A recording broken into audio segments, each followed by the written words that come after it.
सांगलीत कुणी किती विष पेरण्याचा प्रयत्न केला तरी विकासाच्या मुद्द्यावर मुस्लिम समाज संजय काकांनाच मतदान करणार आहे याची आम्हाला खात्री आहे, असं प्रतिपादन भाजपा पश्चिम महाराष्ट्र समन्वयक शेखर इनामदार यांनी केलं। भाजपा महायुतीचे उमेदवार खासदार संजय काका पाटील यांच्या प्रचारार्थ जनस्वराज्य शक्ती पार्टीच्या माध्यमातून सांगलीतील शामराव नगर येथे आयोजित केलेल्या मेळाव्यात ते बोलत होते। यावेळी जनस्वराज्य युवा शक्ती प्रदेशाध्यक्ष समित दादा कदम, युवा नेते प्रभाकर बाबा पाटील, ओंकार जाधव, अलीम पठाण, फारुख जमादार, सलीम पठाण, मिलिंद चिंके, वैभव लाटोडे, रमजान मुल्ला, शाहरुख पठाण, तौफिक दड्डी यांच्यासह महायुती घटक पक्षांचे पदाधिकारी आणि नागरिक उपस्थित होते। शेखर इनामदार म्हणाले, 6 वर्षापूर्वीची परिस्थिती आठवा। या शामराव नगरात आत यायला सुद्धा रस्ता नव्हता। आम्ही येऊन बघू लागलो, अतिशय दयनीय अवस्था येथे होती।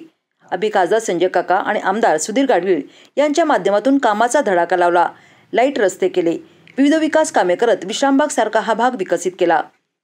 भारतीय जनता पार्टी मुस्लिम विरोधी आहे, अल्पसंख्याक विरोधी आहे असा अपप्रचार करत लोक तुम्हाला भेटतील, तरुणांच्या मध्ये विष पेरण्याचं काम करतील। अल्पसंख्याक लोकसंख्या कमी असलेल्या प्रभागात सुद्धा भाजपाचे मुस्लिम नगरसेवक निवडून येतात। म्हणजे हिंदू समाज तुमच्या विरोधात नाही, पण काँग्रेस तुमच्या विरोधात आहे। नेहमी आपण गुण्यागोविंदांना नांदतो, तुमच्या सणाला आम्ही तुमच्याकडे येतो, दिवाळीच्या सणाला तुम्ही आमच्याकडे येता, मग निवडणुकीच्या काळात का भेदभाव केला जातो? आज आम्हाला सांगतात किती कामे केली तरी अल्पसंख्याक भाजपा बरोबर येणार नाही, पण विकास कामांच्या बळावर आम्हाला खात्री आहे की मुस्लिम समाज हा 100% संजय काका पाटील यांना मतदान करणार। इतर भागातील सांगत नाही, पण सांगली, मिरज आणि कुपवाड शहरातील मुस्लिम समाज हा ठामपणे आमच्या पाठीशी आहे। काही लोक विष पेरण्याचं काम करत आहेत, परंतु विकास कामांच्या जोरावर आपण मने जिंकण्यात यशस्वी झालो आहोत। मुद्रा योजनेचं काम चांगले केले। 5 कोटीपैकी 2.5 कोटी रुपये मुस्लिम समाजातील उद्योजकांना दिले। आवश्यक त्या सर्व सुविधा तुमच्या भागात दिल्या आहेत। संजय काका हे तुम्हाला परिचित उमेदवार आहेत, तुमच्या सुखदुःखात येणार आहेत। सर्वसामान्य माणसात मिसळून राहणारा खासदार म्हणून त्यांची ओळख आहे। मुस्लिम बांधवांचे संजय काका यांच्याबरोबर जिव्हाळ्याचे संबंध आहेत। तुम्ही हे जाणलं पाहिजे। कुणीतरी येतो आणि 4 दिवसात मोबाईलवर पोस्ट टाकून तुम्हाला भडकवतो। जनस्वराज्य शक्ती पार्टी आणि भारतीय जनता पार्टी तुमच्या बरोबर आहोत। तुमच्या मागण्या पूर्ण केल्या जातील। शामराव नगरात दफनभूमीचा प्रश्न आम्ही सोडवला, पण विरोध करणारे कोण होते तुम्हाला माहिती आहेत। आपल्या समाजाला न्याय मिळवून देण्याचं काम महायुतीनं केलं आहे। महायुतीचं सरकार हे संयमाचं सरकार आहे। विकास कामे समोर ठेवून अल्पसंख्याक समाजात निश्चितपणे महायुती आणि संजय काकांच्या बरोबर आहे याची आम्हाला खात्री आहे।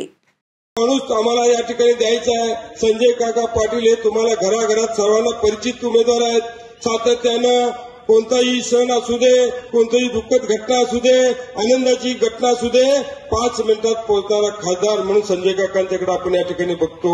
सर्वसामान्यांना, तरुणांना पाठीवर हात ठेवून, चल तुला कोणतीही मदत लागू दे, मी तुझ्या पाठीमागे आहे म्हणून त्या ठिकाणी तुम्हाला समजून घेणारा खासदार या ठिकाणी आहे। मुस्लिम बांधवांना तर मी या ठिकाणी विनंती करतो की अतिशय जिव्हाळ्याचे संबंध जर कोणाचे असतील तर संजय काकांचे तुमच्यावर आहेत। त्यामुळे तुम्ही विचार या ठिकाणी केला पाहिजे, तुम्ही ठरवलं पाहिजे। कुणीतरी एक येतो आणि 4 दिवसामध्ये काहीतरी मोबाईल पोस्ट करतो। आलमभाई, तुम्ही लोकांना सगळ्यांना जाऊन सांगितलं पाहिजे, अरे आमची जनस्वराज्य शक्ती पार्टी आणि भारतीय जनता पार्टीच्या महाराष्ट्रामध्ये त्या ठिकाणी युतीचं सरकार आहे।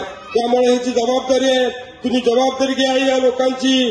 जे मागण्या करतील त्या मागण्या आम्ही मोठा भाऊ म्हणून भारतीय जनता पार्टी या ठिकाणी तुमच्या पाठीमागे उभा राहील। त्यामुळं तुम्ही जे आतापर्यंत काम करताय, तुम्हाला कधीतरी भेदभाव कळला का? परंतु लक्षात ठेवा ओंकार, तुम्ही लोकांच्या मध्ये जाऊन समजून सांगत नाही, मला कधीच त्या ठिकाणी अडचण वाटत नाही। या ठिकाणी दफनभूमीचा विषय गाजत होता। शामरावनगरच्या लोकांसाठी वेगळी दफनभूमी आपण निर्माण करण्याचं ठरवलं।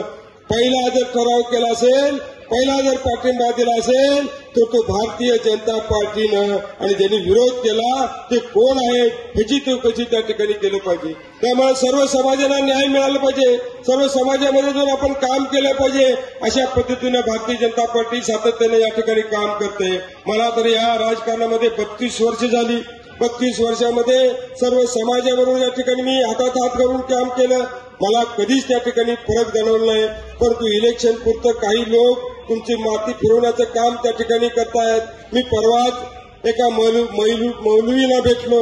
त्या मौलवीने सांगितलं मला ठिकाणी, साहेब तुम्ही काळजी करू नका, येणाऱ्या काळामध्ये मी सर्वांना समजून सांगेन की भारतीय जनता पार्टीच्या हातामध्ये सत्ता, केंद्रात सत्ता, राज्यात सत्ता आणि या जिल्ह्यामध्ये सत्ता.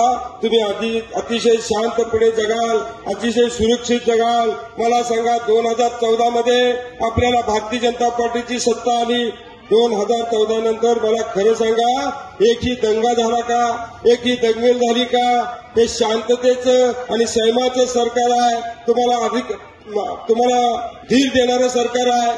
त्यामुळे तुम्ही या ठिकाणी प्रामुख्याने विचार केला पाहिजे. मी आज मुद्दामला या ओंकार या सभेला आपल्या लाडके खासदार संजय काका पाटील यांचे चिरंजीव आणि भारतीय जनता पार्टीचं भविष्य प्रभाकर बाबांना या ठिकाणी मी मुद्दामनं बोलवलं. आज दिल्लीला काका काही कामानिमित्तानं सारखं त्या ठिकाणी जावं लागतं. त्यामुळे बाबांना मी या ठिकाणी आग्रह करणार आहे, बाबा 4 जून नंतर या सगळ्यांची जबाबदारी तुमच्या खांद्यावर टाकणार आहे. प्रत्येकाच्या खांद्यावर तुम्ही हात ठेवून त्यांना मदत त्या ठिकाणी करायची.